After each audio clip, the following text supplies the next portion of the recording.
Once a modicum of strength returned to him, Eragon staggered out of the alley, skirting the dead monsters. Book 1, Eragon. Chapter 19, Admonishments.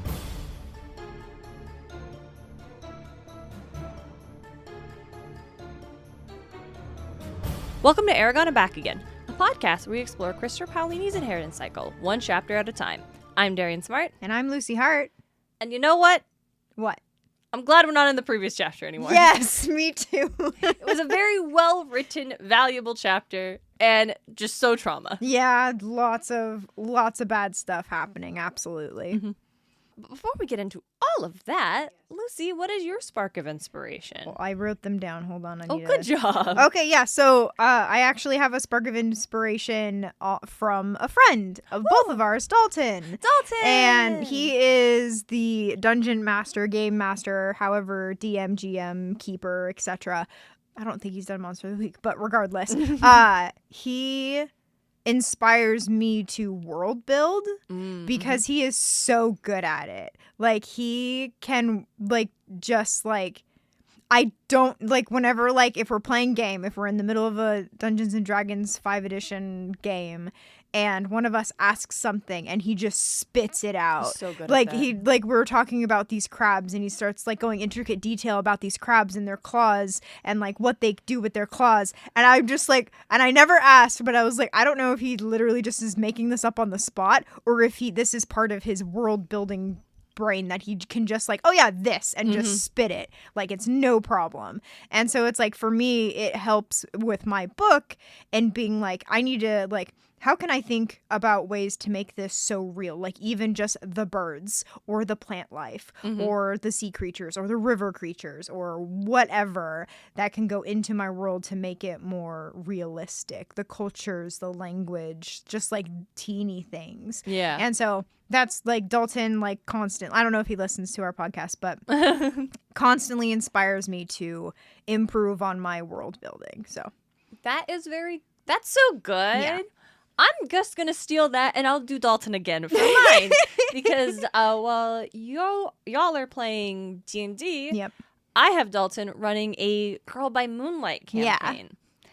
And this is a newer tabletop RPG that is just formally, it was in Kickstarter and is just starting to get sent out. I'm very excited to get my book. It's going to be so pretty. Yay! But it's a magical girl RPG. Yeah. And it's very fun.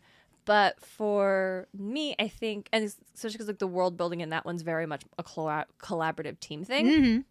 But in the last session we played, it ended with just so many things. I didn't want it to end. I wanted to immediately jump into like, okay, but can we keep playing? Because I know. So I guess for me, my spark of inspiration is like the tabletop role playing in this game, and then how it made me just want to keep thinking about my character and getting into like the way this character works and how they respond to this last thing and like why they respond that way and how it's gonna make them like go against like reprioritize their values and take an action that they would not have taken prior to this previous session because now someone else has been injured and they are desperate to try to help them. And I think it's like, Dalton's very good at leading these things and setting it up. Oh, 1000%. Like, expanding it to just Spark of Inspiration is just really good tabletop RPG settings with friends that after the session is over, you're like, okay, wait, hold on. And you're just like writing character all of it things down. And I'm like drawing stuff. And I'm like, this is just that inspiration of character. Yep. Agreed. Dalton's wonderful. Dalton's the best. Yeah, Dalton, if you're listening, you're wonderful. Dalton, we love you. All right.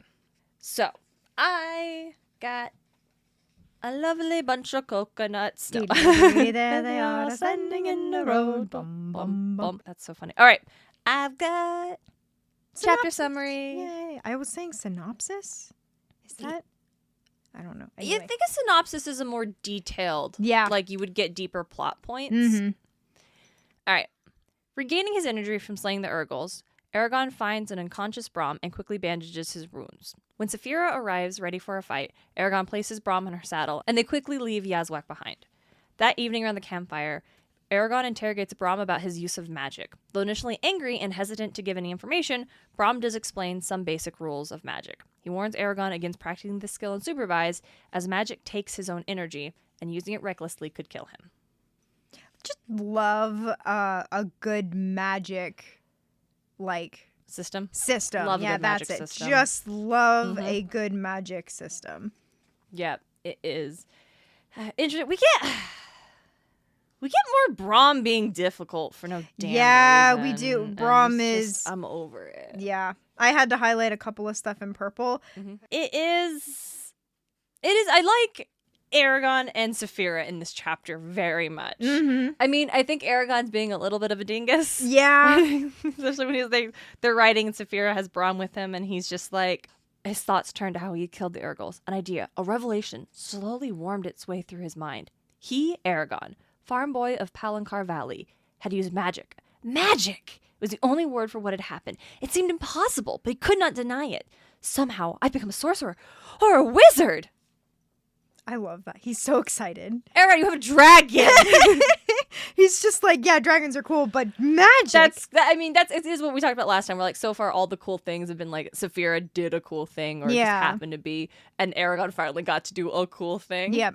Yeah, I agree too. I also I've highlighted he noticed just the impact of magic that he doesn't recognize yet. It's he noticed and I love this. He noticed without particularly caring that his hands were shaking violently and his movements were jerky. He felt detached, as if everything he saw were happening to someone else. And then, later when he tries to slide Brom out of Snowfire's saddle, the weight proved too much for him, and Brom dropped heavily to the ground. Eragon was shocked by his own weakness. Yeah, that's true. Palini does a really good job, demonstrating the cost of what Eragon had just done, even before we finally get to Brom explaining it outright. You can very easily infer that, he did magic. And that isn't just a wave your wand, do a spell kind of magic. Yeah. It is energy conversion. Yep. Essentially. And that is something that later on Brom does outright spell out for him. He says, I know you'll have more questions. I will answer them. They must wait until morning. Until then, I will say this to discourage any experiments. Magic takes just as much energy as if you used your arm and back. That is why you felt tired after destroying the Urgles. And it's why I was angry. Because I guess I do like that. So when Eragon is prodding him about magic and how did I do that and what happened, Brom gets mad. He's very mad. Angry. Yeah. I love where he's this isn't something you should be taught, much less use. Well, I have used it, and I may have to fight again, but I won't be able to if you don't help me. What's wrong? Is there some secret I'm not supposed to learn until I'm old and wise? Or maybe you don't know anything about magic. And Brom's boy, you demand answers with an insolence rarely seen. If you knew what you asked for, you would not be so quick to inquire. Do not try me. And then he kind of calms down a little bit. Okay, hold up. The knowledge you asked for is more complex than you understand. Yep. And I just love Eragon's trying to mouth off, and Brom's dude, I will hit you. I'm just gonna one pop to the mouth. No, it's funny because it's not just why. Because okay, rereading that with you, it is apparent that Brom doesn't quite. Well, he is angry about Eragon. When he says this isn't something you should be taught, much less use. Yeah, that also reads as once again dismissive of Eragon and his ability. Yeah. And we will learn by the end of the chapter that that's actually not what it is this time. Yeah. But Eragon doesn't know that. So that's why he comes at him with the personal attack of maybe you don't know anything about magic. Yeah. And Brom is you see here, boy. Oh, no. And then he's okay, hold on. Don't let the 15-year-old goad you. Yeah, but I have issue with what Brom says right there too, because he's this isn't something you should be taught, much less use. But it's I think it's described, I can't remember if it's described in this chapter. Next chapter. In the next chapter about the writers? Yep. Okay, so maybe I won't hold that for the next one. Yeah, I'll hold it off. But we'll just leave it for now, as I just have issue with what he said. Yeah. Because he also, I guess I'll do this. He tells him you shouldn't be taught it, but then does talk about using it. Brom is not a good, mysterious Mr. Mentor. Yeah. What was I saying? This he's just, yeah. And it's and I think it's because it's I would think that if Brom was I think he maybe Brom said that out of his anger and like when you're angry, bah! Kind of thing. And so maybe he wasn't necessarily meant it fully. But I do think like, because like if Brom was like adamant that Eragon should not learn this, he would not go on to explain. He would just be like, no, we're not doing this. You're not talking about it. I'm not talking about it. We're done. And just shut him down. But I'd also think that Brom, like, because when he's like, you shouldn't use it, and Eragon's like, well, I have, and I might need to use it again. Oh, that's... Like, that is Brom realizing, like, he can't just shut it down because Eragon, because he knows Eragon, and Eragon's gonna, like, mess around with this and try to figure it out. Yeah, and Brom knows how dangerous it is, but Eragon genuinely does it. He has no idea. So Brom does do the responsible thing and at least like giving him this really basic explanation for like, yes, you did magic and there are rules. If you break the rules, the penalty is death without expectations. And I do love that. And I think like that's a good point because he doesn't go on to explain like, oh, well, like, let me teach you anything. He does tell him the like, don't practice this on your own. I think you mentioned that earlier where he says that because then he tells him about everything that could go wrong, and it's like, it's without question, if you do this and it costs too much energy, you will die. Like there is no getting around this. You will die. And that's like, I'm like, okay, yep. And we from that can like insight like that is where his anger is coming from. Is absolutely. Like, oh, Eragon did this thing and killing the Zergles, that could have just killed him. Yep. And I would have woken up and Eragon would have been dead. Yep. And everything we're doing here would have been like, it clearly would have been like very upsetting. And Brom is perhaps like angry at himself because, as Saphira calls out really quickly, Brom is a magician. Yep. That's how he was able to light the fire on the plains. He doesn't just know about magic, he can use it himself. Eragon's eyes widened. You're right. Ask him about this power, but be careful of what you say. It is unwise to trifle with those who have such abilities.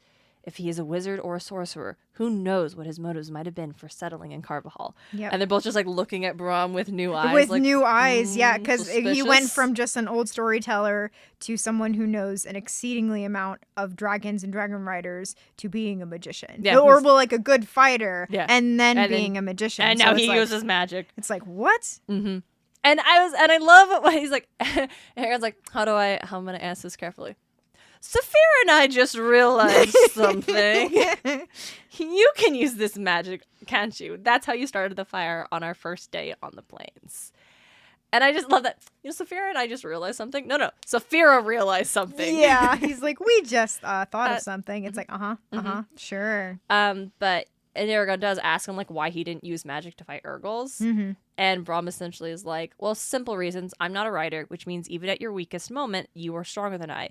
And I have outlived my youth. I'm not as strong as I used to be. Every time I reach for magic, it gets a little harder.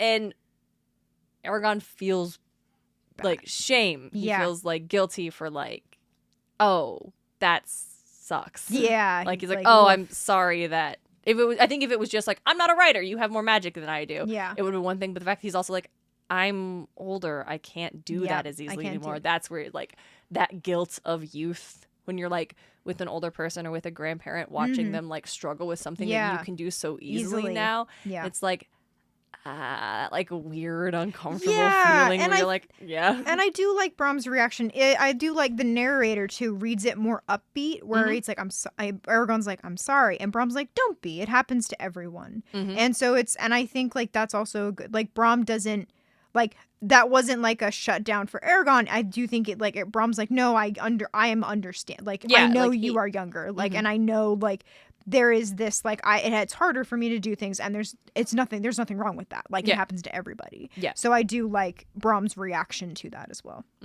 Continuing to talk about magic and like Brom going forward. Until then, I will say that we were talking about, Eragon experimenting. And he's like, until then, I will say this to discourage any experiment. I said that earlier. Oh, you did? Okay. I did, yeah, never mind. But then and then Eragon asks, like, what I want to talk about was Eragon's like, how do you know if a spell will use all your energy? And Brom's like, most of the time you don't. That's why magicians have to know their limits as well. Even then, they are cautious. Once you commit to a task and release the magic, you can't pull it back, even if it's going to kill you. And that is terrifying. And I think that is something that finally drives home with Eragon, even though we don't necessarily get much more from Eragon on this. Mhm. But I do think Eragon's just like, whoa. Yeah. Like, I do think, because, like, even for me reading that for the first time, and now it's like okay, like, I don't know if I want to do it anymore, because that, like, because it's like, if you could stop it, you could experiment and be like, oh, it's fine. But knowing that you can't do that is scary. Yeah, even once you commit to it, there's no turning back. Yeah. Like, you can't unring that bell. Yeah. Essentially. It's like, as soon as you cast a spell, you're going to have to do it. Yeah. And there's nothing to say otherwise. There's so many, like, I keep thinking about the further books ahead, and I'm just so excited to talk about that concept with other stuff, and I'm just very excited because it's, again, like, I do think Paolini has a really good magic system. Thank you. I don't know why I've had such a hard time saying it does not stick in your brain. No, it doesn't. No, he really does. And even just like this very simple basic thing we get in this chapter does an excellent job. And at the end, as they're settling, I love this like interaction between Saphira and Eragon, where Saphira says, "We're becoming more powerful, Eragon, both of us. Soon no one will be able to stand in our way. Yes, but which way shall we choose? Whichever one we want." And I'm like, I love that. Yeah. It's so good. And it's so dragon too. It's be like, so it's dragon. whatever one will choose. Yeah. Like, whatever. I also like reading this, and I don't know if it's because I know the ending or if it's just like what we know on this much of the book so far, is part of me is still just like, I don't know.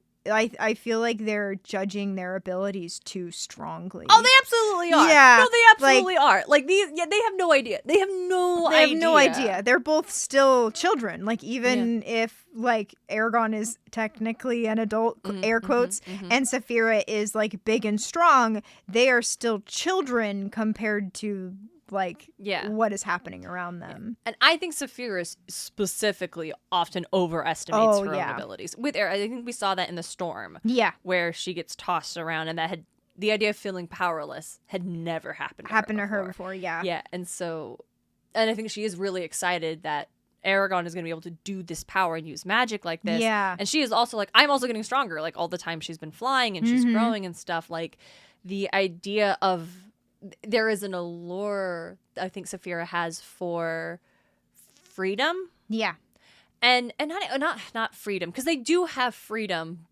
Oh, I'm having a hard time thinking of how I want to articulate it in, like, I know there's a simple word, but essentially it's like, for Saphira, as we talked about in like previous chapters, like the fact that she has to like hide is so frustrating to her. Because if someone sees her, they could hurt her, they could hurt Eragon, something bad could happen.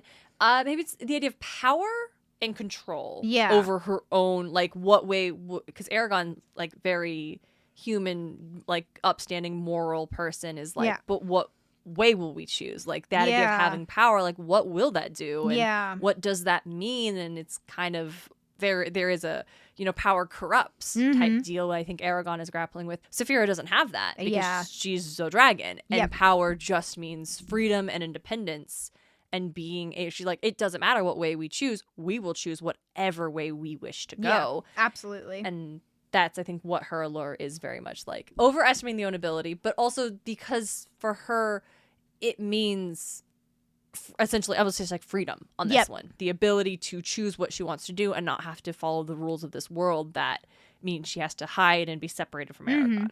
Yeah, I agree. And I think, like, the word that kept popping in my head was, like, they're free, but they also have restrictions to that freedom to, like, prevent them from doing what they want to do. Or losing that freedom. Yeah, exactly. I think I like this chapter a lot. Like, not a lot happens, but it's fascinating. Yeah. I think it does a good following up from the last chapter and then setting up for the world is bigger, like it was when we got on the plains and saw it. For Eragon, his potential has grown. And also we're sitting here as a reader being like, Eragon's gonna do magic. We have a protagonist who's gonna do magic and has a dragon and is gonna do cool sword fighting. Like, hell yeah. We got so many toys in the toy box to play with. Like, absolutely. I'm so jazzed. Yeah, absolutely. And that's like, I also really like this chapter because we do get a good magic system and we are told the cost of it up front. I love that. And Thank you I so do much. really, really like that. One thing that I do want to go off on just a little bit. Yeah, go ahead. And it's something I like touched on in the last chapter where when Eragon does the spell, he says Brissinger. Yeah. And that is the spell he heard Brom use when he started the fire. Yep. But when Brom starts the fire, it's described as he cursed. Yeah. And it's just like, Brissinger. Yep. And because it wasn't working. Eragon does not clock that as something in connection to the fact that it was fire or that it was special. And so when he does the spell then, I don't like the disconnect. Yeah. Because even when he is thinking about what he did, and Brom's like, what did you say? And he said, I said Brissinger. And it also describes as their campfire flares a little higher. Which, like, I also could highlight something in purple. And I was like, oh, yeah. Yeah. Yeah. Yeah. But, but it is frustrating because even when they're having that conversation, like, it is not connected to, like, even when Saphira is like, oh yeah, he started the fire, they don't think about how he said Brissinger. Yeah. Like, and so it frustrates me that it seems like Eragon got lucky. Yeah. And I wanted it to be Eragon, when Brom does that, he clocks that as being, like, strange. Like, he's like, he said it as a curse, but Eragon, like, just kind of I wanted it to be like Eragon has held this in his mind. Yeah. But then it's like, and he does this, but he's so surprised that it worked, and that's when he said, I somehow did magic. It's like, what the hell did you think was gonna happen? Yeah. It's okay. Okay. I'm gonna Eragon spontaneously using magic, fine. Love it. Absolutely. But in this chapter, Brom makes it super clear that you cannot use magic if you don't know the words. Yeah. Like, if you just try to unleash the energy but you didn't say the words, nothing would happen. Yeah. Because it's literally like the language of reality is how it is described. Yep. Like, all things have names, and there is a language that so accurately describes what something is at its truest, purest essence. Yep. And that is what Brissinger is for fire. Yeah, it not only is that a name for fire, it is the name for fire. The language has a name for everything if you can find it. Yep. And Eragon's like, what does that have to do with magic? Everything! It's the basis for all power. And I love that. Yeah. Bet. Absolutely. I do. Add that to your magic system. Yeah, like, just snipping in real fast is like, I do really like that Paolini created his own language, and it is so integrated with magic. So yes, absolutely. Continue. No, totally. But so for me, there is a frustration between Eragon just happened to say Brissinger, the one magic word that he had heard, but in no way clocked or considered that it was special. And even when he's reflecting on it later, is so surprised that he did magic. And when they're even thinking of Brom doing this, like, the fact that he hit the fire, they don't think about how, like, he said Brissinger then, and maybe it would have been a good time for Eragon to be like, that's why that word was in my mind. Yeah. Like, there was something about that moment that really, and I would even take it if they were like, is he's thinking about it later. It was like when they're thinking about how he heard Brom say Brissinger, he's like, there was something about that had held on, and Eragon really wasn't sure why until that moment, that word, what he thought was just a curse, had, like, resonated in Eragon. In, like, give me just this absolutely, like, ethereal, nonsensical, high fantasy nonsense of, because it is magic and Eragon can do magic, that resonated with him. Yeah. I will take that. Yeah. It's just, why? Why is, how? Why? Why? Does it make sense? Can you repeat No, can you explain what I'm doing here? It makes sense, but for me, I do think it's like, it's not, this is like one of the things that Paolini, like, doesn't tell us, but also doesn't show us in a way that we can like pick it out. I think it's very abstract. Yeah. Because like Brom, this is for instance, Brom starts talking about like, oh, like fire is called Brissinger, blah blah blah, and then Eragon asks like, well, why was the fire blue? How come it did exactly what I wanted if all I said was fire? And then Brom just goes on to explain like a true master could just say water and create something totally unrelated like a gemstone. You wouldn't be able to understand how he had done it, but the master would have seen the connection between water and the gem and would have used that as the focal point for his power. So I think there's like this weird mental connection of like, just like how we do train of thought and how we connect this one topic with this other topic, and someone might have no idea how we got there, but we understand it. Yeah. So it's like that concept in magic, but then it's only then that Saphira goes, Brom is a magician and I think she is the one that puts together, he said Brissinger and created fire. He did what he exactly wanted by using the word, even though it doesn't, like, Saphira doesn't say, oh, he said the word Brissinger. I think, like, it's, like, very abstract and, oh, Saphira recognized the word with Brom. It just took a minute for her to connect the dots. Yeah. But she got there. But it's, like, and I think, like that's the thing, like, we aren't told or shown or explained that that Saphira and Eragon recognize Brissinger from when Brom used it, but it is like abstractedly, if that's a word, implied that Saphira at least recognizes the connection. Yeah, and I'm not, it's not, my frustration isn't that like her recognizing the connection and being like that. It's Eragon pulling this one word that he did not understand. Yeah. I think in that situation, it's just like abstract magic bullshit. That's my thing. Like, if you want to be abstract magic bullshit, then what I mean is like when Saphira says like, oh, he used it, he created fire, for Eragon to reflect on how he was like there was something like, in that moment when when Brom lit the spell and it said Brissinger that like Eragon hadn't recognized it until now, but there was something in that moment he had held on to. Yeah, and if that could be like.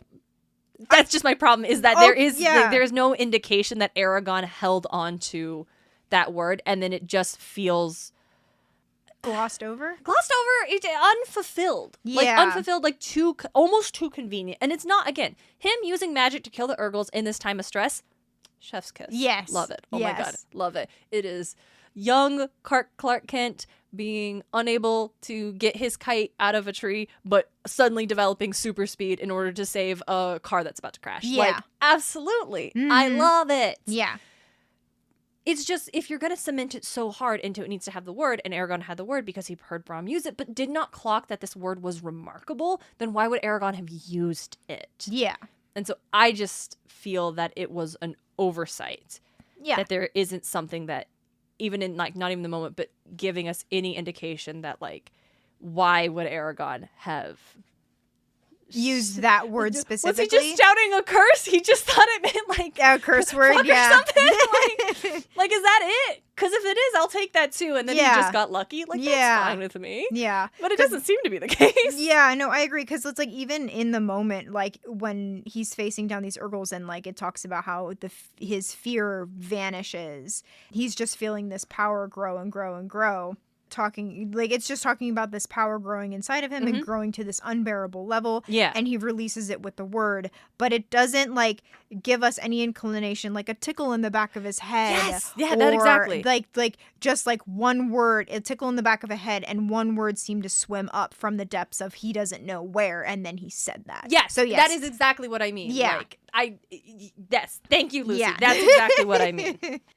But otherwise, yeah, it's great. I'm super jazzed. I love this magic thing. Like, yeah, teach me more. Yeah. I think the only other thing in this chapter is they talk about, like, what was with the Urgles? And they're like, yeah, there's probably a whole band of them. Yeah. But it's weird that only two. Yeah, they were deserted to loot. Yeah. And that, speaking of monsters. But yeah, that is the chapter. I'm so excited for magic. Let's do magic. Yeah, I'm very here for it. And I like in the next chapter, we'll talk about that more, but very excited for this next chapter, so. Yay. Yeah. I've got something from a listener that I want to share. Whoop, whoop, whoop. So, shouting out Curtis Moore. The question from our previous episode that just came out was about your favorite, like, big damn hero moments. And Chris informed us that this question was beautiful.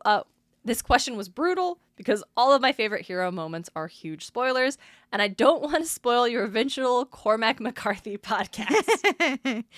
Jazz. But he does add non-spoilery Clarice killing the Drakon and getting the blessing of Ares in The Last Olympian, which, yes, as someone who also co-hosts a Percy Jackson mythology podcast, absolutely. Clarice just having her big damn Achilles moment. Yeah. And going off is so good. Very strong. Yep. Hashtag here for it. So the problem is that I feel like the logical question would be like, what's your favorite magic system? But that's very obviously the question we'll have for the next chapter. Yeah. So what's your favorite magic spell? Ooh, yeah, let's do that. I like that. Thank you. This is like if Dalton was listening. Dalton reads Terry Pratchett a lot, and they have a lot of good like spell stuff. And I can't remember exactly what he says, but I know there's a spell in there that I find absolutely hilarious. But anyway, Terry Pratchett, just so good. But yes, listeners, come hit us up on Instagram. We're over at Eragon Pod, and let us know. Let us know your favorite magic spell. Absolutely. You can also, obviously, if you're listening on Spotify, this will be the question you can answer there. If you don't want to hang out with us on Instagram, that's fine. I won't feel bad or anything. Yeah. Right ears takeaway. Oh, right. That's the thing we do. Yep. I really liked how Eragon and Brom's emotions went back and forth and played off of each other. I thought that the Brom being angry and saying things that set off Eragon and making Brom angrier, and then Brom coming back down and trying to explain more clearly, and actually taking the time to articulate why, literally saying this is the danger of magic and that is why I was upset. Yeah. I think indicates a great deal of growth in his relationship to Eragon. Yeah. Because chapters ago he was just like, nah, I don't need to tell you that. I don't care if you're mad. Whatever. Yeah. Now he's like, okay, well, this is it. Yeah. And so I think showing, I don't know, the growth of character relationship in this interaction they have. Yeah. And I think that's demonstrating characters growth and relationship growth is so important to me. That is what I resonate with so hard in stories. Absolutely. So I think making sure those are reflecting in the time characters are spent together.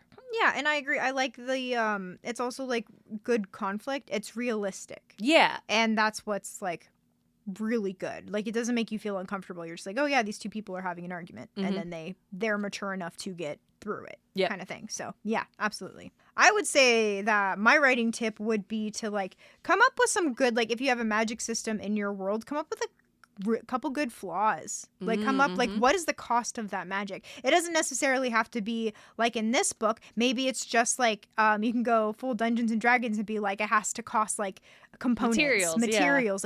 Your characters have to have certain materials in order to cast the spells. I read a book, it's called The Legend of Tal, and the mage was constantly had this giant satchel and was constantly looking for materials to use in his spell. And I think exhaustion accompanied that, but he always had to it was they'd be on the road and he'd be counting his materials and stuff. So it's just kind of think of what your magic could cost, because I just feel that's realistic. That makes the magic real. It's not just everyone can do magic, higgledy-piggledy, blah blah blah. And I think Terry Pratchett, his magicians can only know the magic in them allows them only to learn a certain amount of words in magic, and that's all they know, and they can't learn more than that kind of thing. So just be creative with your, it's not flaws, what would it be? Conditions. Conditions. Yeah, the conditions of the magic system. Yeah. Excellent. I love it. Well, until next time, everybody, she's Lucy Hart. And she's Darien Smartt. And this is Eragon. And back again.